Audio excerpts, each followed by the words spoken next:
All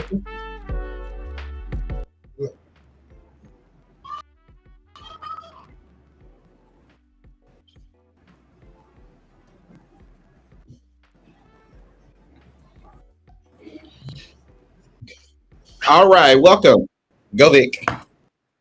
Good evening, everybody. Today is Wednesday, October 25th, and welcome to another episode of Deliberate Discussions. This is season 4, episode number 7. And boy, do we have some discussions for you tonight.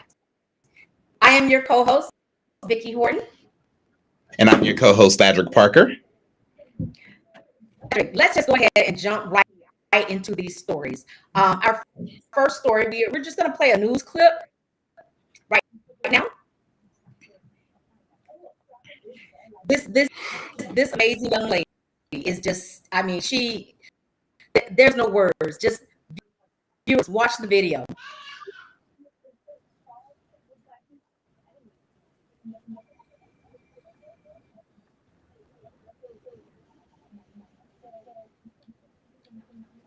Can become firefighters. Fox of Heroes is working on recruiting a new generation of heroes. The Forest Park Fire Department hosted its first ever all-girl camp to show these young women they too can become firefighters. Fox 5's Lindsay Tuman got an up-close look at the girls in action.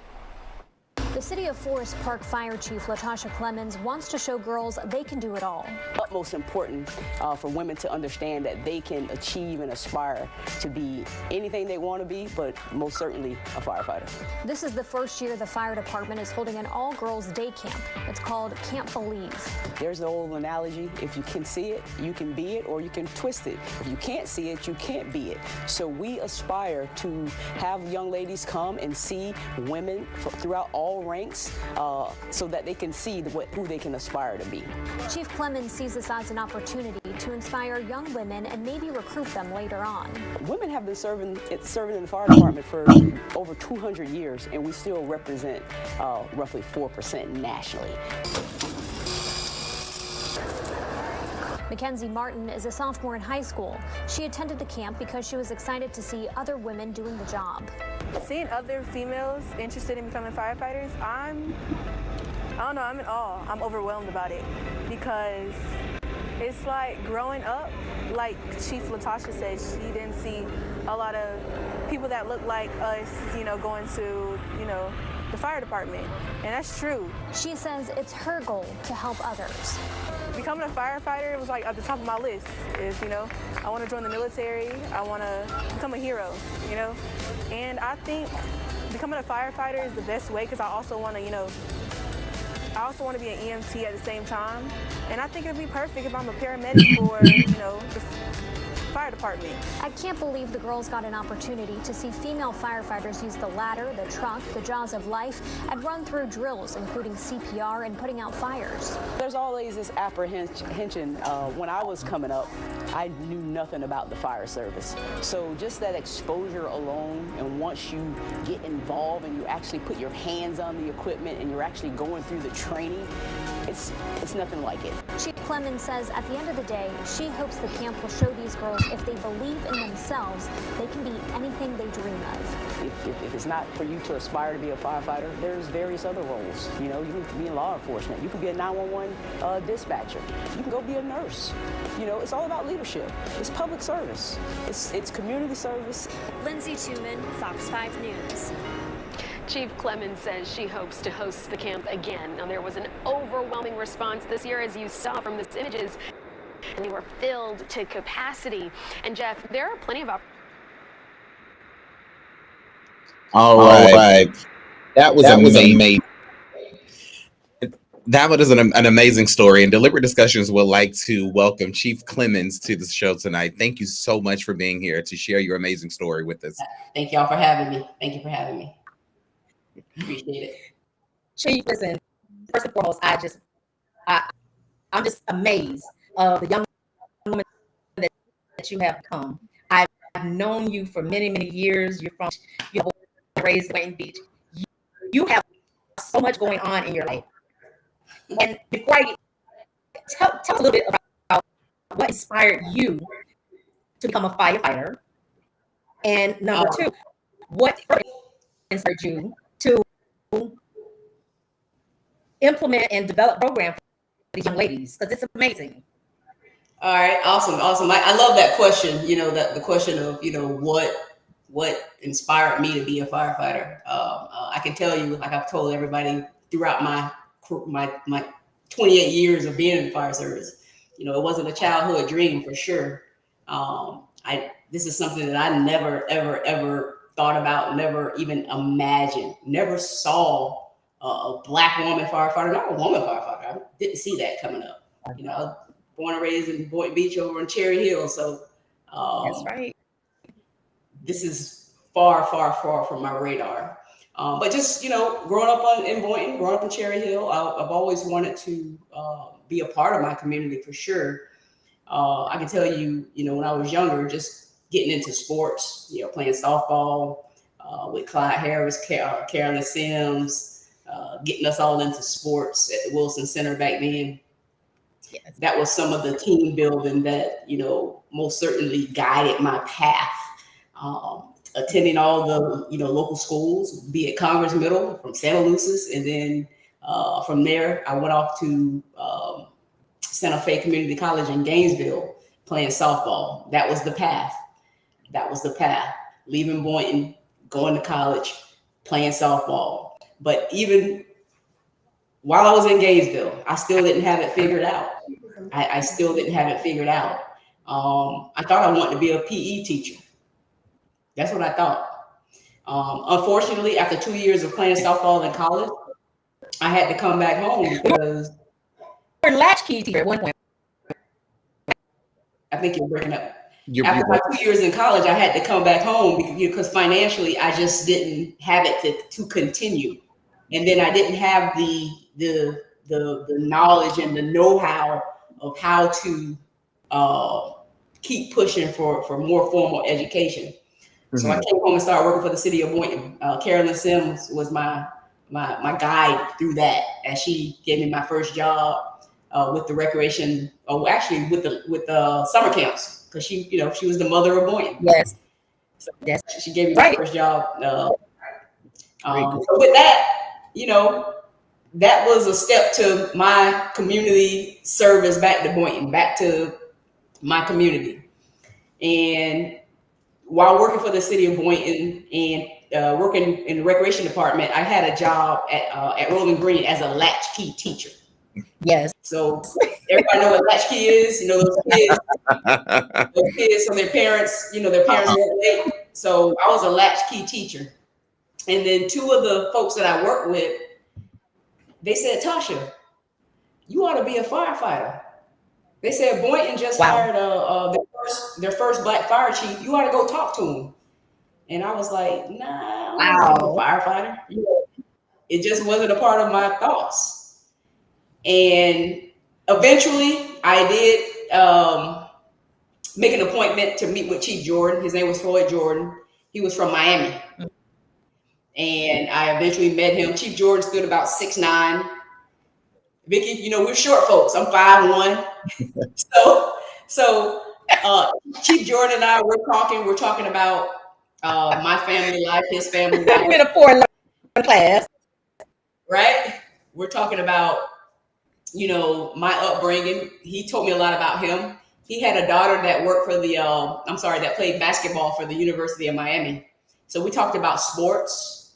And then eventually, after all that conversation, I looked at him and I said, Chief, do you think I can do this? And I tell you that he stood up. He's 6'9", right? I'm 5'1". He stood up. He towered over me. He put his hand on my left shoulder and he said, Latasha, you can do it. He said, I've seen men fail. Mm-hmm. Wow.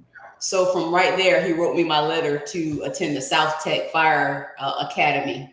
Okay. And that was my start into the fire service. Okay. And so being a Black female firefighter, what have you found to be the most challenging and how have you dealt with those challenges? Oh, well, it's just like anything. I wouldn't necessarily state being a Black female. Just, you know, there's challenges and differences in who we are as people. So just managing those processes. I can tell you, that when I first got hired on with Boynton Beach Fire Department, you know, I was the first and only Black woman in that department. This is an organization that's been established since 1924. Wow. Okay. So being the first and the only, most certainly, I didn't know what to expect, but when I got hired on, I did meet some expectations. I was kind of forced to see what I was about to expect, but not all bad. Not all bad. What I had learned to do is, you know, manage the different personalities. We're all different. We come from diverse and different backgrounds. So once you understand and manage the different people, the personalities, not understanding that you're not going to get along with everybody, and that's okay. I decided that I was going to walk a straight line, understand, you know, my boundaries. Okay. That's how I managed and was successful in the department.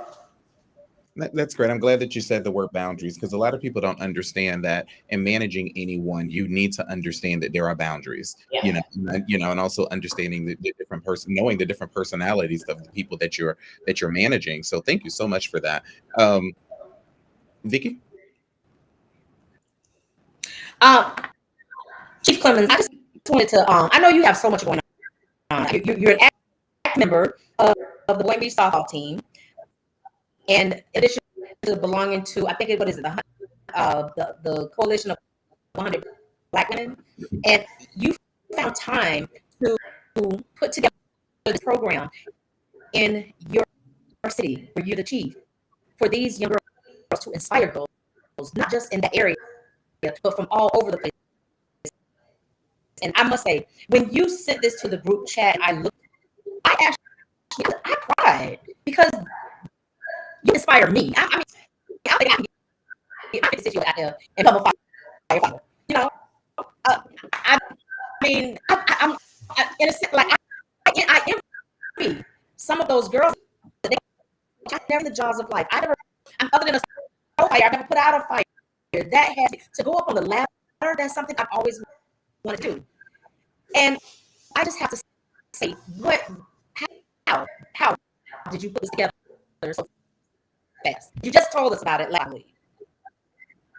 Well, I tell you this, it's been something I've been wanting to do for a long time. I've been wanting to do this even when I was in Boynton. This is one of the things I wanted to do. I wanted to do an all-girls camp because, as we know, not many women are in the fire service. There is a woman named Molly Williams. She was the slave. She was the first woman firefighter in the world. Her name was Molly Williams. She was a slave. Women have been in the fire service, again, for more than 200 years. And in those 200 years, currently, there's over 6,000 women in the fire service. That's career and volunteer alike. However, we only represent 4%. And there are fewer of us in leadership roles. So I think it's very important that women understand that this is a career that they can aspire to achieve if they desire to do so. There is a term called occupational segregation. And what that means is people from different races and genders, they are unevenly represented in different kinds of workforces. I like to say 25% on the women represent male-dominated professions, and vice versa for men, 25%. So I know that this is, again, this is not something I saw when I was coming up.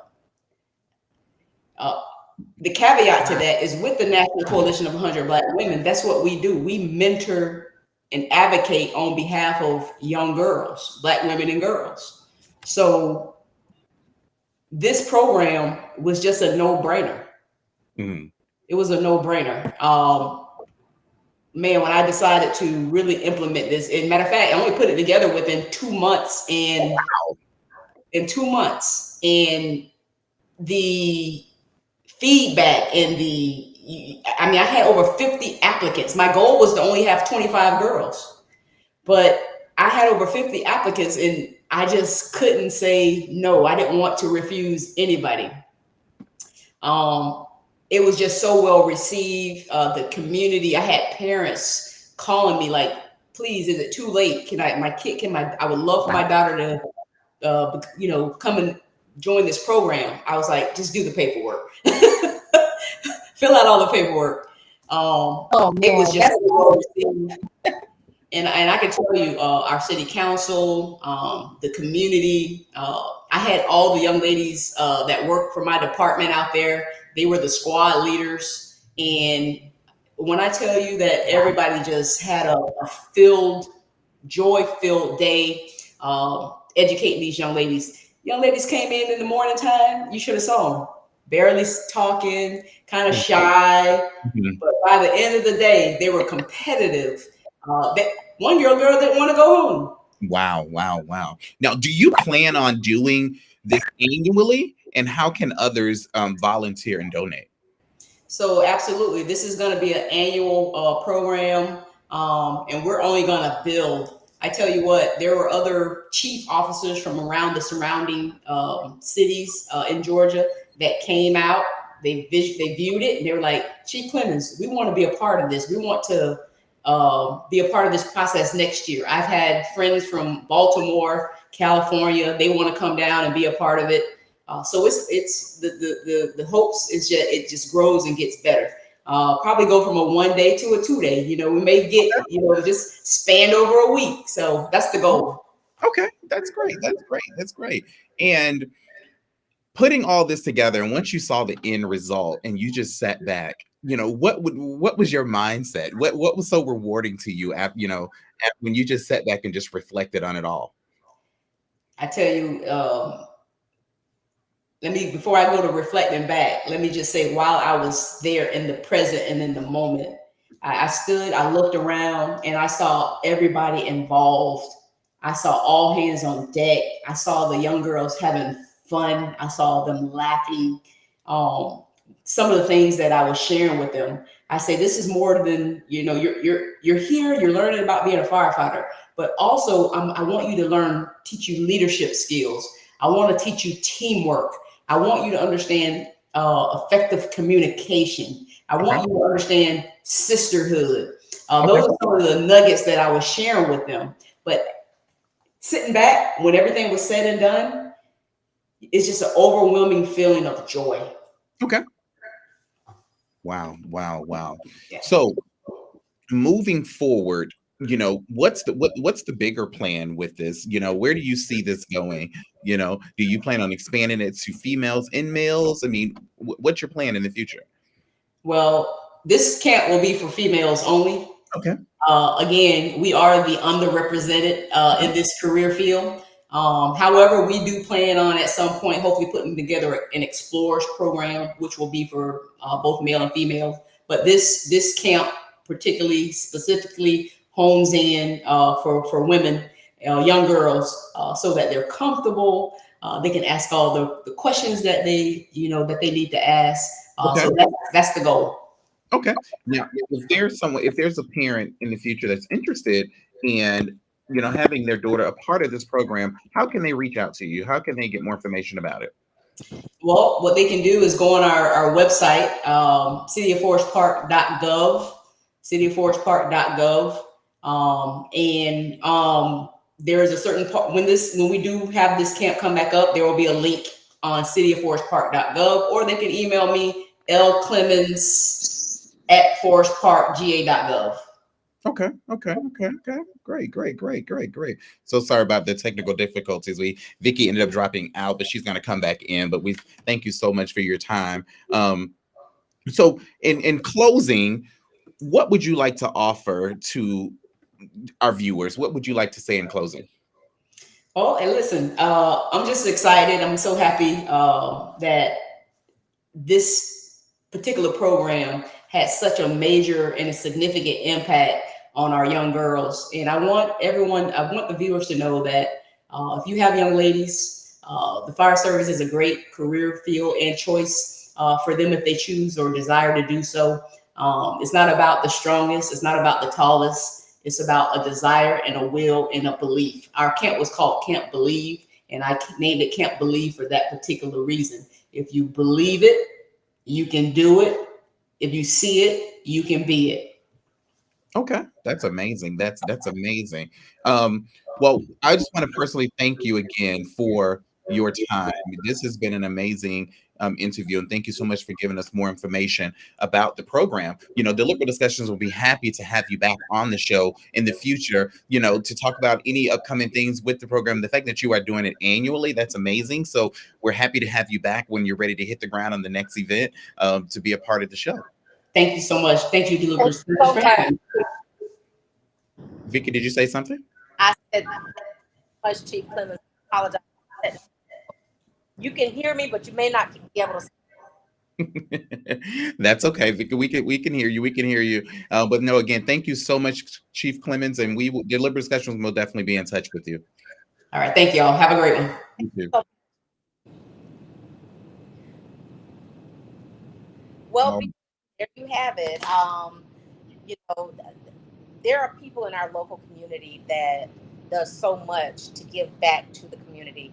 And what Chief Clemens is doing is such an amazing, inspiring gesture, is all I can put it. And I thank her for coming on to share her story and to talk more about how she's helping to get these young ladies inspired.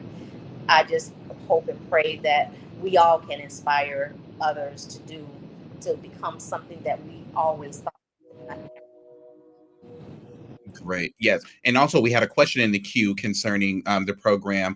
Nicole asks, how can we share it outside of Boynton? Just typing that question. We will definitely get more information to put up, Nicole, so that way that information can be shared. And thank you so much for that question. Welcome back, friend. Get off my phone. I was dark on my phone's not working on video and my computer's not working on sound, but hey, I'm back. It's technology. It happens. The show must go on. We all right. Hey, we gonna the show must go on no matter what. But again, Chief Clemens, thank you so very much. We really appreciate you taking the time out of your busy schedule to come on Deliberate Discussions tonight. And we hope that we'll have you back again. All right, Vadri. So we have been in deliberations once again all week long. I was sick and home, and I think we have 45 different deliberations that we went through. Yes, if not more. Yes, we have. We do have a lot, behind the scenes. There's a lot that goes into preparing for Wednesday night. I tell you, listen, I am tired, but you know what? I love what we do, and we have a purpose. We do. Okay, so we're not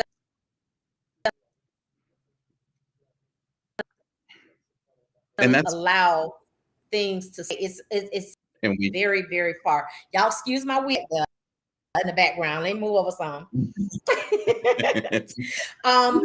that way, can you give us an update on the House Speaker? Woo, Lord have mercy, Jesus! Finally, the Republicans then got their shit together. It's been 3 long weeks. They have been fighting back and forth. They won't vote for nobody. I mean, and what reason? I understand some of the people they were putting up was just, was just the worst. But again, the person they elected today ain't no better. So they finally elected a speaker on the first ballot, which is Mike Johnson, who's a representative out of Louisiana. So let me just give you just a few facts on this Mike Johnson guy. Mike Johnson won. He denied the 2020 election. Okay. He believes January 6th was a peaceful protest. He believed COVID was a hoax. He wants to cut Social Security and Medicare. He's anti-choice and has spread a lie that abortions are performed after birth.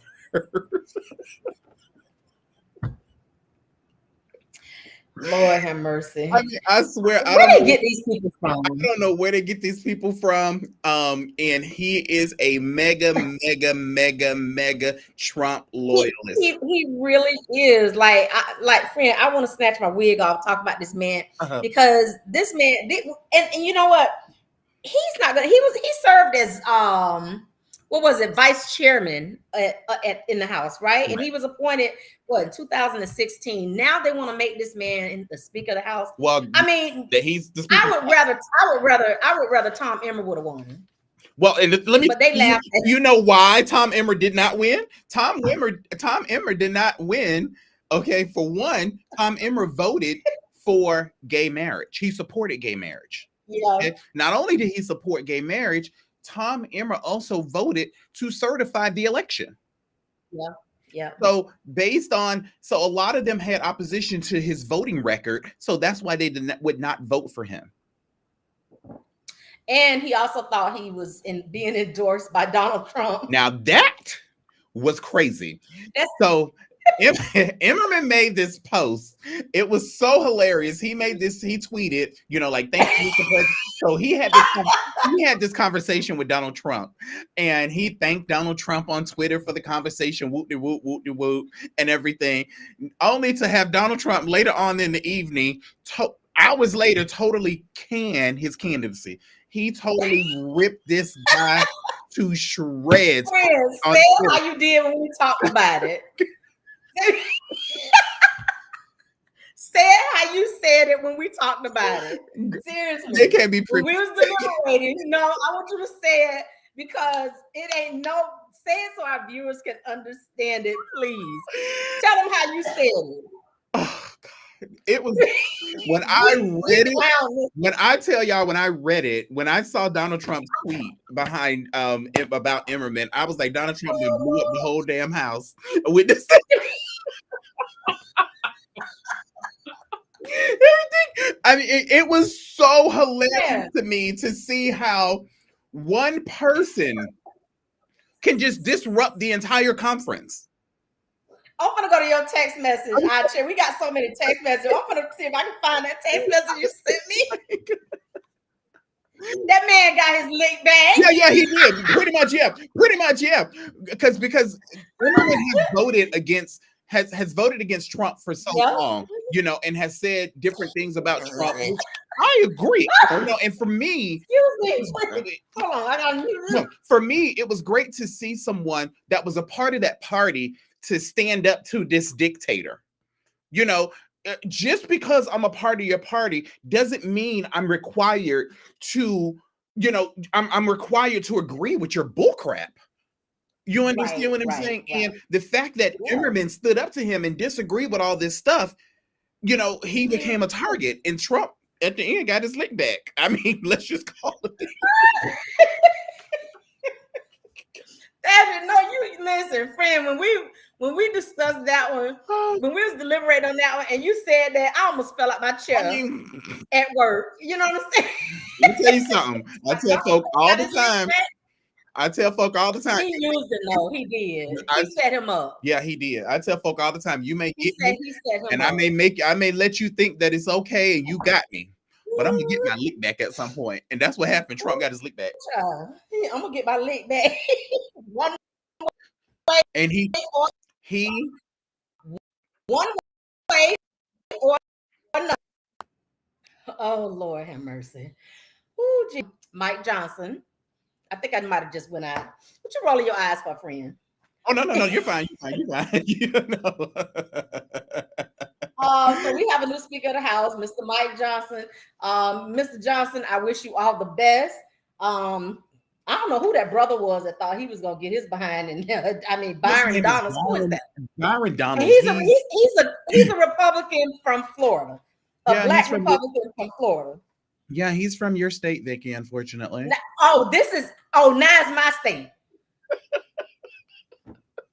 Dang, now it's my state. It wasn't my state when we started this.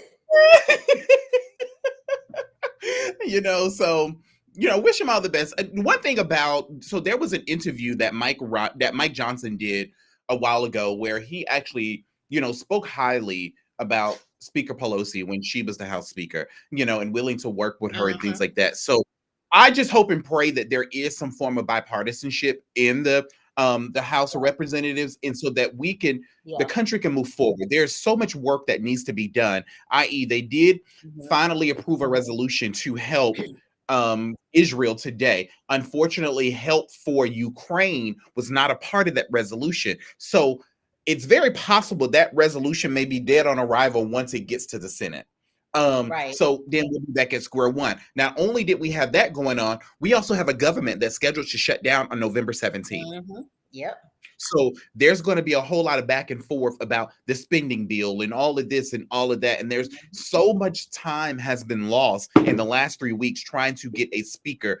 It's going to be crazy. It's going to be, we will have a lot to talk about. Trust me. Listen, and with COVID coming back too, so excuse me, I was laughing so hard I done lost my voice. With COVID coming back, I mean, listen, this country is very vulnerable right now. Yeah. So that's my update on the Speaker of the House situation. So y'all stay tuned. I'm sure I have some more information for y'all next week because all hell gonna break loose probably tomorrow. we gonna see what happens then. Okay. Exactly. Okay. So on to our next deliberation. Oh, just so everybody know, we did not deliberate on bringing Chief Clemens on. That was just a no-brainer. We were just so excited to just have her to say yes and agree to come on the show. Okay, Thadric. Thank you for the update on this house, on the House Speaker. Let me adjust this. Hey guys. This next story has me pissed off as a mother. So y'all listen to this.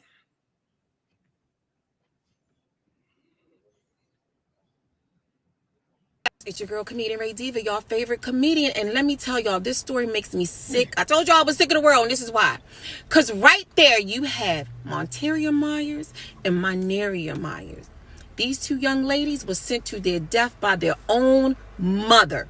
That's right, y'all heard what I said. I'm so fucking disgusted at this story. It makes me mad every time I read about it. Anywho, because I'm going to bring y'all up to date on this story. The story goes, this is all alleged, that the mother was having an ongoing dispute over a man, right? And the person who she was having a dispute with owns or works in a beauty salon in Arkansas. So at some point, an argument ensued at the mother's home the night before the actual incident happened. I don't know what happened. I don't know if it was an argument or a fight, but it was some type of disturbance at her home. So the next day, this lady grabs her two daughters, sends them into the salon with her scary ass to fight this lady, right? Mind you, they go into the salon, argument starts, the fight starts, and they're tussling, and at which time the owner or the lady in the salon grabs her gun, shoot both of the girls. One of them dead on the scene, the other one died at the hospital. I believe it was Monteria that was shot in the back of her head. Right. That's a question mark. Now, anywho. You think the mom went in to check on her daughters? No fucking ma'am. She left. What kind of piece of shit mom sends their daughters to their death and then leaves? Like, I'm so angry. So when the salon owner or whoever the lady in the salon started to shoot at them, these girls actually tried to leave. They were retreating. But in Arkansas, the law is, allegedly, even if the suspects are retreating, if you still feel like you are in danger, you can use deadly force. So the deputy prosecutor, Ms. Kava Petro, stated that the homicides were justified.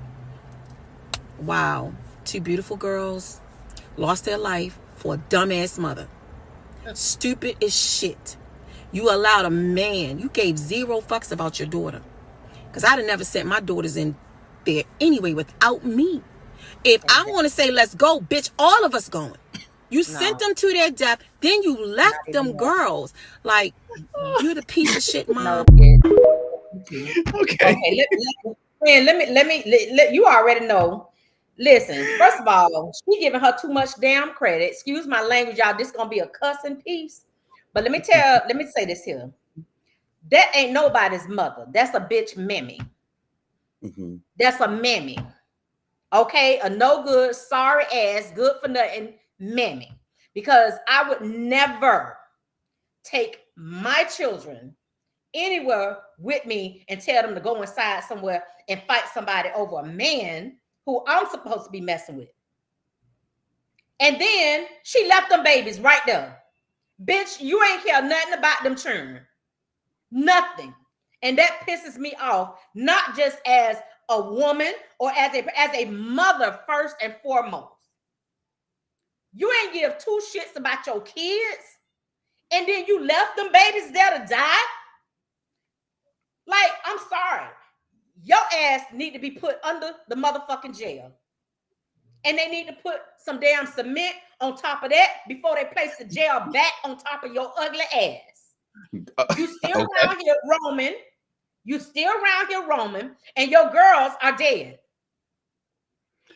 But I think that she needs to be held responsible for her daughter's death. Honestly, I mean, that's just she needs to be held responsible for her daughter's death. Now, was the shooting justified? Was the shooting, for me, in my opinion, was the shootings justified? Absolutely, they were justified. You damn right. I have a right to defend myself. You understand? Right. Yes, they were absolutely justifiable. It's just unfortunate that a mother would take her daughters, her children, regardless if it was boys or girls, her child somewhere to fight. Yeah. When I ran across that story, Vicky, not only fight, but fight about a man. A man. A man. If he messing around with you and the lady in the salon, what the? You know what? I texted my daughters that morning when I saw this here. And I told them, I said, I love y'all so very much. I know my kids thought I was being weird. And, you know, when I do stuff like that, it kind of scares them. And I finally told them why I texted. And my daughter said, I knew mama had to see something crazy. Because my kids know I'm going to give my life for them. Correct. I would never put my child or anyone else's child, for all that matters, in that predicament. Correct. No and as mother. A son, but as a son, Vicky, as a son, I would never put my mama. If my mama came to me and said, "Hey, we going to fight X," Mom, we're not finna do that. The hell we ain't. No, we're not finna do that. We finna call the police and let them do their job. And people like, oh, the streets, oh, you a police ass. Yeah. Who cares? I'm not. My thing is, at the end of the day, I got way too much to lose. You understand what I'm saying? Now, if you put your hands on me, your mama them gonna be singing soon and very soon. Soon and very soon. That's a different story. But I am not going to see the king. All right, St. Paul Missionary Baptist Church. Okay. Wait. So I'm not going to put myself or allow my mom to put herself in a position where her freedom is taken away, because of a fight over a man, a fight over a parking spot, a fight over some beef on social media. Who gives a damn? Now, if you come to my house, or you come to my place of employment and you put your hands on me, that's another problem. That's a whole nother problem. And then the fact that, like you said, Vicky, she is a coward. Why did she stay in the car? Okay. Oh, nasty, dirty bitch. Ladies and gentlemen, we had our producer behind the scenes, Vincent Willis. I had to come in on this one. I'm sorry. I know I'm supposed to be in the background. Oh, nasty, dirty bitch. Hey, my language, because I know I made part it of 30. You'll never hear. I made it 39 minutes of producing before I had to just come on and run my mouth real quick, and I'm gonna be up out of here so we can get to the next segment.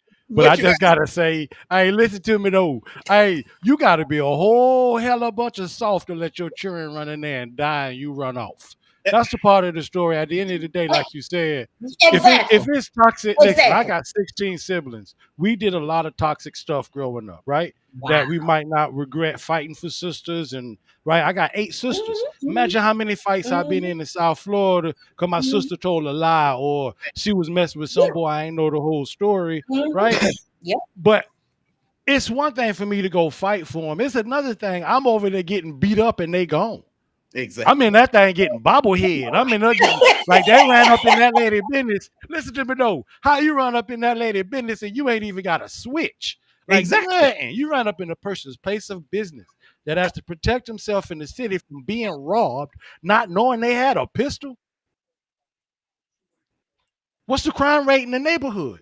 Yeah, You that's can't great. run up if you run up in Hagwood or you run up in Bilo or you run up in Rainbow City or EZ Market and try to fight somebody work there. They probably got a shotgun back there. Cause look where the Exactly. store at. Look where the store at. Again, this ain't my show. I apologize for popping in real quick. Hey, but I had to speak on This your this. show. That's This your crazy. show. That's your show. That's We love deliberating about stupid shit too. So do, and we Yeah, not hey, that ain't even random true. to deliberate on this. This So- bitch needs her So ass the whooped.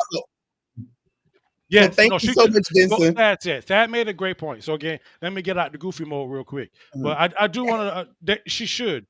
She honestly, in my opinion, if the father is alive, he should press charges on the mother.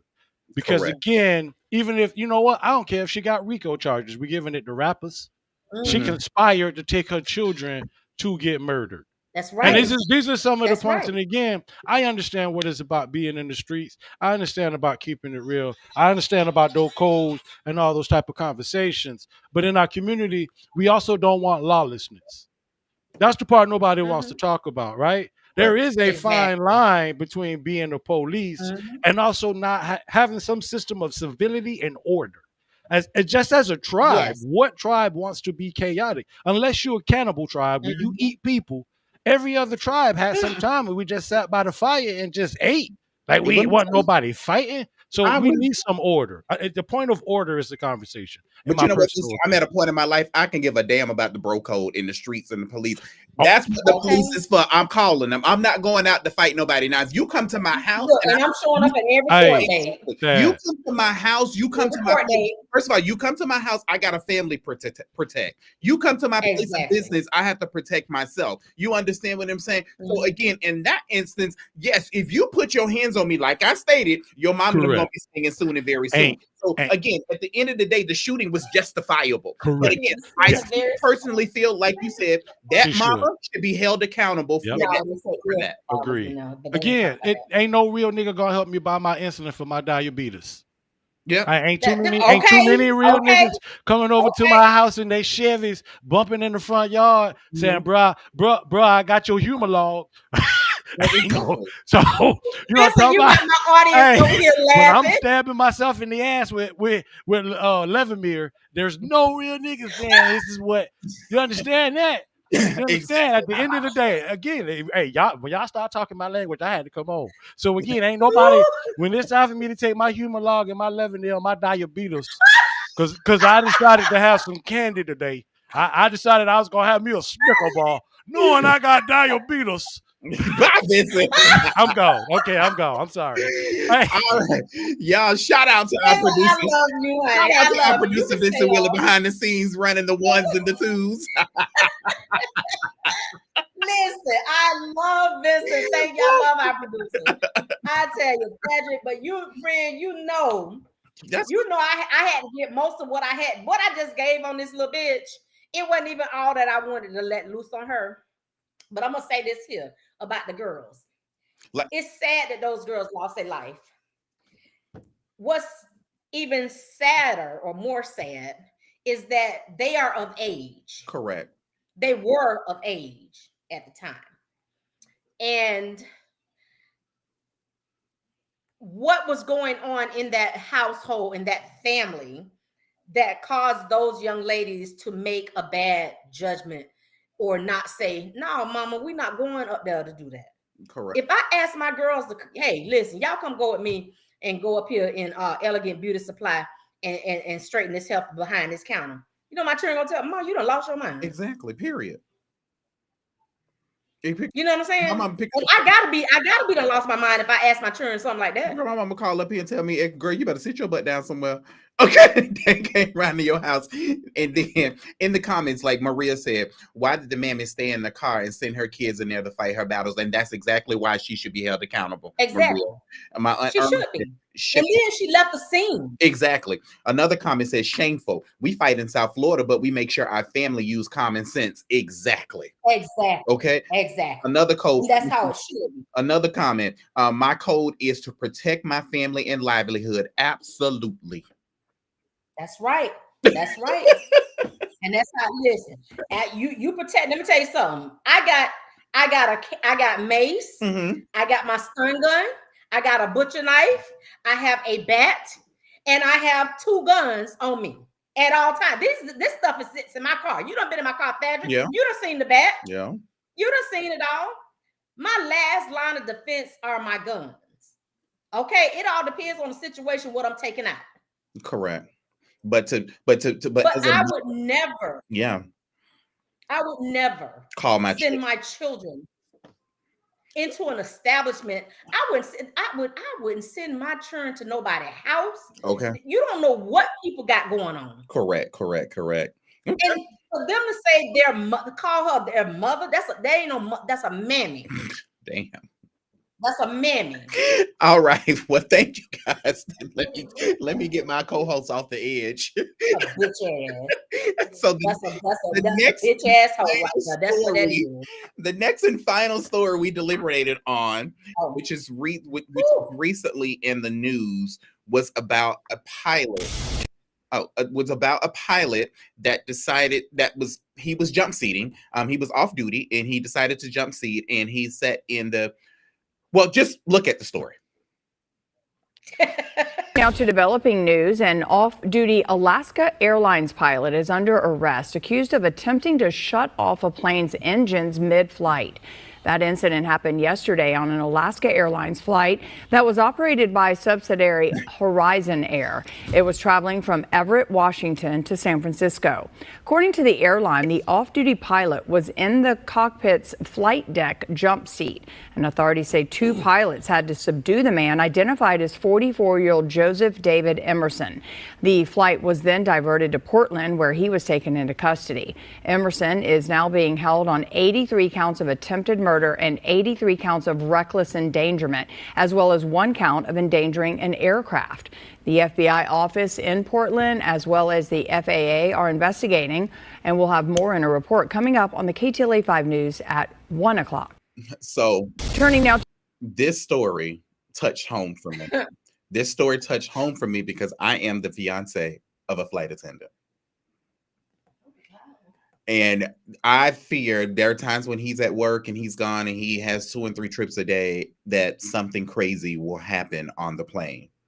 And so to see this story and to see that this incident was caused by someone of their very own, a pilot, it's like, wow, it makes my heart ache. Like, okay, is Josh going to make it home? Am I going to receive a phone call that my fiance has been killed in a hijacking or something like that, and what this pilot did is unbelievable. It's crazy, Fadrick. And his excuse in this is that he had consumed some kind of magical mushroom. Correct. And he thought it was. Is that what it is? Yes. And he claims it was 2 days. What, 48 hours is 2 days, right? Yeah. It was 2 days prior to the incident. Them must be some good ass damn mushrooms. Yeah. Because a half an edible would knock me out for damn near 14 hours. Mm-hmm.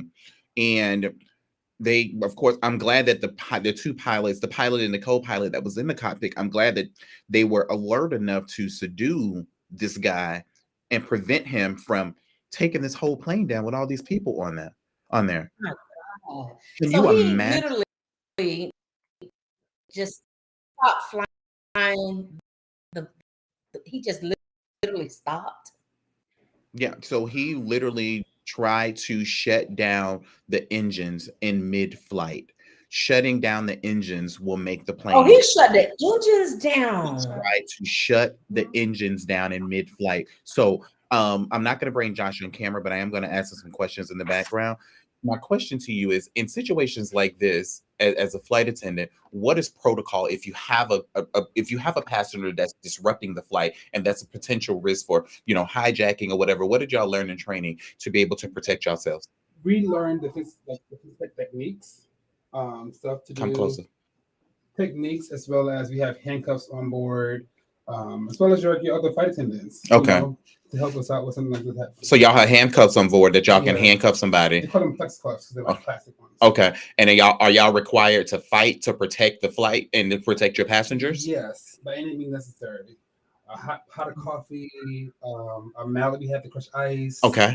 Our own hands or whatever, but whatever we need to do to keep out of the flight deck. Let me tell you something. You better fight like hell. I ain't heard about that. Okay. Vicky, heard what I told you. He better fight like hell. Josh, baby, listen. Keep your parachute in your book bag, baby. Don't make me have to get on a do not fly list. Because I'm coming. I'm coming behind Josh. I always tell the captain, people know who and who not to fuck with on the plane. They're not gonna fuck with me. My baby from New York, he crazy. Okay, and he got crazy people too. Crazy people. I'm crazy. Yes, I'm crazy. And any part of you is also a part of me. Look. Okay. See, okay, I got my hitters on here. What? Real quick, again, I'm just coming in from the back office. I just want to say and just want to point out there's a possibility in that guy's defense that he used to watch DuckTales, and maybe his favorite pilot was Launchpad McQuack. He could always fly, but he couldn't land. So in America, everybody is innocent until they're proven guilty. So I'm going to come on y'all's show, and I'm finna defend that man. Vincent, if you don't get, I used to watch DuckTales. Y'all watch DuckTales. Don't sit in here. I'm going back to produce. This is how y'all treat me when I come on live. You took your insulin. It was too much sugar. It's too much sugar. Hold on. What'd you say? You wanted to land? So my audience want to know if our producer ate some mushrooms. Obviously he did, right? I cannot confirm nor deny if those were portobellos. They told me that them was portobellos, and I like Mediterranean food, so somebody might have tricked me. I'm gone again. Bye, Vincent. So, Vicky, I was thinking about this guy's. I was thinking about his defense, and in situations like this guy has 83 charges. Is this guy going to go in here and plead insanity? It could be. I guess it could be temporary insanity. But here's my thing: because it was done in airspace, the charges may be different. I mean, they're federal charges because, of course, it's the FAA charges. That's what I'm saying. The federal government, but it's just. But I was just thinking, 83 charges, and it also depends on what state they were flying over as far as the airspace. Mm-hmm. Who has jurisdiction over that? Hold on one second. And no matter what, because he was under the influence. No, 83. He's still going to jail. Okay, so Josh just stated that no matter what, the fact that he was under influence while he was in the jump seat, he's still going to jail. So the mushrooms last 48 hours. Well, and I don't he know. said he was up for 40 hours prior to that flight, which is also scary. Come on, Vincent. I cannot confirm nor deny, but standardly, mushrooms can last up to a week. Any psychedelic, it's like the whole. So remember back in the days with, again, I cannot confirm nor deny, but remember back in the days with ecstasy and when everybody was doing gel tabs so that it depends on the individual, like drinking. Anytime you deal with drugs, use the same concept of alcohol. If you weigh 100 pounds and you eat a pound of mushrooms, your trip is going to last longer than the 300-pound man that ate the same pound of mushrooms. So a lot of those effects. So because of that, now when you start adding those additional things in, that there is no like an aspirin. This is only gonna last for 8 hours when you on a trip. You know what I'm talking about? Hey, when you on a trip, you don't know you ended the trip until the elephant left. Like, cuz I'm gonna holler at you, you know what I'm talking about? Hopefully I see you next week. There is no knowing you ended a trip when you're dealing with psychedelics, and that's one of the God keys of it. damn. Oh wow, that's the What you drugs. said, is- sis? I said depends on what they soak them in drugs. Oh, Because that's man-made. do they soak mushrooms? I don't know. No, In you don't have to chemicals? soak mushrooms. No, not They mushrooms. just they Not just put generally. them It in the depends. drugs. Well, it's They just drugs. put them in a dehydrator or something, right? If you bought it, if this okay, so all right, again, It's I not like cannot weed, confirm. right? Well, you don't know. Again, it's where you bought it. Again, it's the details of where he got it from. Normal mushrooms are a psychedelic. You take it out of poop. So the best mushrooms to give you a I don't need to teach this class, but that's what gives it its psychedelic effects is growing through the poop. You just have to clean and eat the mushroom. It is no different. Again, it is the psychedelic effect of the mushroom. Now, I don't know what he was doing. So you don't know who he was with if they soaked it in bathtub meth. Because nowadays, what they're doing when I was, again, I cannot confirm nor deny my party days, but when I was there, listen, I partied. Listen, everybody know me. Listen, I did all that. I was out here. I was off the block. You understand me? You can see me with an orange juice and a glow stick, you know what I'm talking about, at Club Boca on a Tuesday night. Yes. Oh, okay, club open now. But let me ask you this question.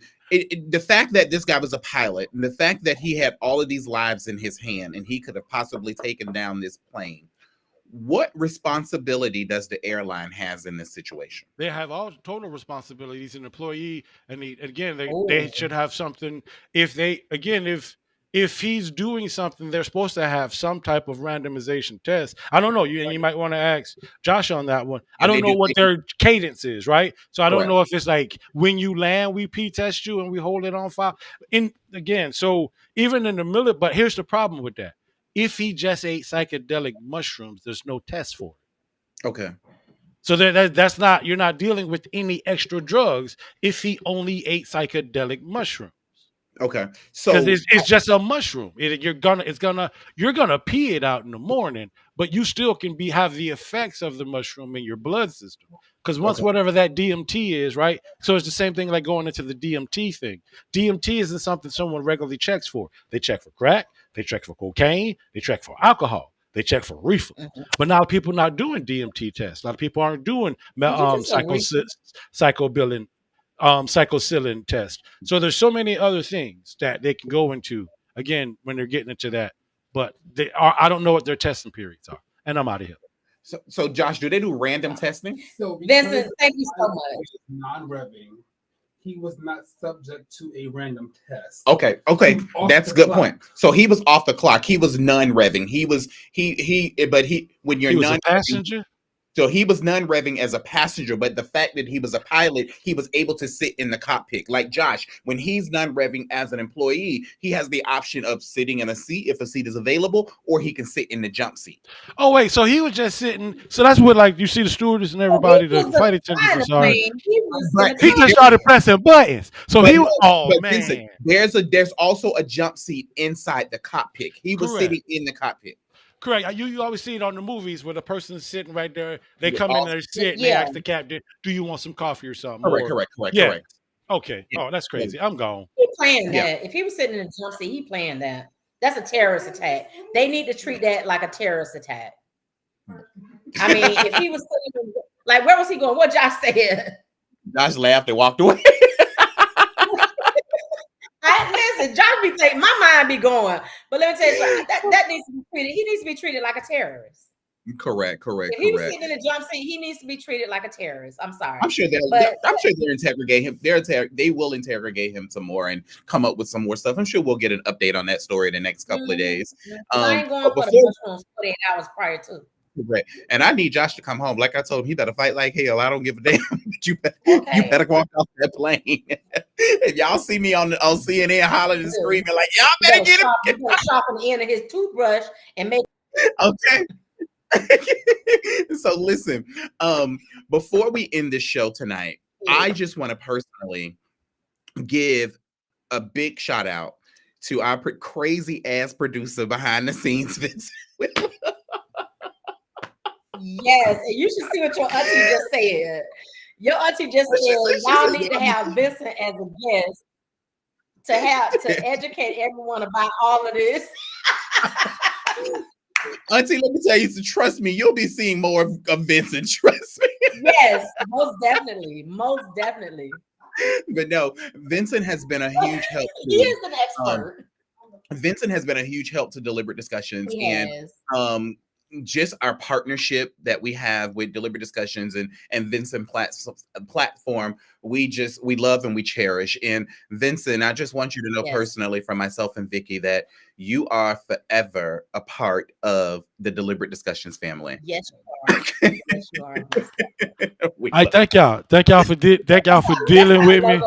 That's how we doing it. There you go. Thank y'all for dealing with me and giving me a chance and an opportunity to do this. It's fun. I had a really good time in the background. And then I could come on as y'all debauchery specialist. Like when it's something you need somebody. I'm a connoisseur of debauchery, you know. My sister's having a ball with you over here. Vincent is a damn fool. Listen.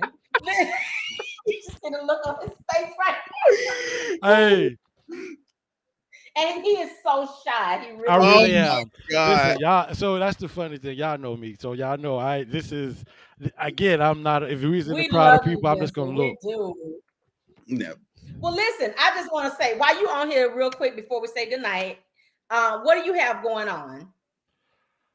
Right now, I'm announcing on Friday nights at Lake Worth High School. I am the field announcer, might be going into their basketball announcing. Got a couple of programs I am trying to get, hopefully some ground foot planning into 2024 for my We Empathize, We Recover men's BIPOC men's mental health program. Again, I always say this in the opportunity that I get on every platform. In Palm Beach County alone, the highest suicide rate in Palm Beach County is among men of color.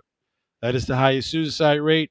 It's been increasing consecutively 15 years. If you look at the county does an assessment, I have all the copies of the last 15 years of their assessment, and everybody's gotten money, everybody's gotten grants, everybody say the words mental health, but there's a strange reason that our people are at a point of we're just killing ourselves. We ain't even trying to get help, and it's BIPOC men. It is men of color are leading nationally, statistically, in suicide. So when you see all these white women or people standing up talking about suicide, the real demographic is black men. And we have the least amount of programs to help us. We have programs for punitive damages. We just talked about that, right? There is something to fix you. If you don't do the right thing, there's a jailhouse for your ass. We're building new ones every day. So we have punitive damages. But there is no real civil programs for black men in America. And we don't, and everybody that's out there talking, when you start talking about what, and again, I don't want to get too much because I know we're over, but when you talk about impact, the difference with my programs are we want to quantify the impacts of everything we do. We want to put it on the Facebook. We want to put it on our website. We want to put it on T-shirts. If we failed this week at a program, we want to talk to the community about our failures. We want to stand in our failures. We don't want to sugarcoat shit and tell you that it's sweet. We want to tell you we really fucked this up. I'm sorry. Hey, I tried though. We threw shit to the wall. It didn't stick. And that's the difference with the programs that I'm trying to build are actually self-assessing ourselves and then giving you the community KPIs and letting the people in the program give us KPIs so that now it's what we call mutual aid meetings, MAMs. Everybody should take something away from this shit when we work together. If me and you and Vicky work together and we say we work together for a year, it ain't about the money, right? If y'all didn't take nothing away from what we doing, then we just hanging out, man. It's a clubhouse. And that's it. That's all I got to say. Again, as usual, we are we got. We are we need. Chaotic clothing. That's it. That's me. Vincent, thank you so very much. We love you. Thank you, bro. Everybody, thank you so much to all of our viewers. Thank you again to Chief Latasha Clemens for joining us tonight on Deliberate Discussions. We really appreciate you. We love all of you guys. And listen, don't ever give up. That is true. That is true. Thank you guys so much for tuning in to another episode of Deliberate Discussions. We'll be right back here next week, next Wednesday at 8 p.m. Eastern Standard Time for Season 4, Episode 8 of Deliberate Discussions. You all have a nice evening and enjoy the rest of your week. Thank you. Good night, everybody. Good night.